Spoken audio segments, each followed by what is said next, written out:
அதாவது சமுதாயத்தை அடையாளத்தை மறக்கச் செய்து துறக்கச் செய்து ஒற்றுமை கொண்டு வருவதற்கு பதிலாக அவரவர்களுடைய அடையாளத்தை அவரவர்கள் வைத்துக் கொண்டும் நாம் அந்யோன்யமாக வேற்றுமையில் ஒற்றுமை என்கிற சிந்தனையை பாதுகாக்க முடியும் என்பதை இந்தியா நிரூபித்திருக்கிறது.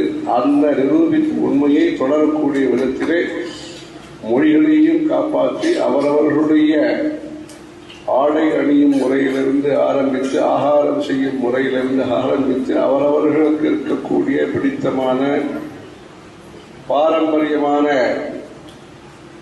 சாஸ்திரத்தின் மூலம் ஒப்புக்கொள்ளப்பட்ட உண்மைகளையும் அங்கீகரித்து இதன் நடுவிலே வேற்றுமையில் ஒற்றுமை அத்வைதம் என்கிற தத்துவத்தையும் எந்த ஒரு உணர்வை எந்த ஒரு வேற்றுமையில் ஒற்றுமை என்பதை ஆதிசங்கர பகவத் பாதர்கள் நமக்கு உணர்த்தி இருக்கிறார்களோ உரைத்திருக்கிறார்களோ அந்த ஷண்மத ஸ்தாபனாச்சாரியர் சொன்ன கருத்துக்களை காணாபத்தியம், சௌரம், கௌமாரம், வைஷ்ணவம், சாக்தம், சைவம் அந்த அறுவகை சமயத்தை ஒரு வகையாக உருவாக்கியவர் ஆதிசங்கர்.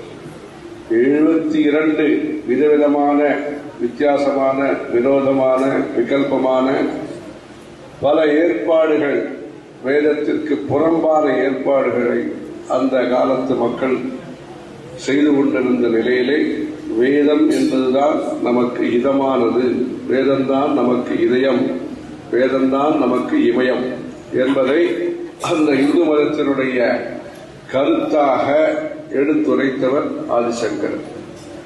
அந்த ஆதிசங்கர் மூலமாக பல மக்களும் இணைக்கப்பட்டார்கள். ஹரஹர சங்கர, ஜெய ஜெய சங்கர்.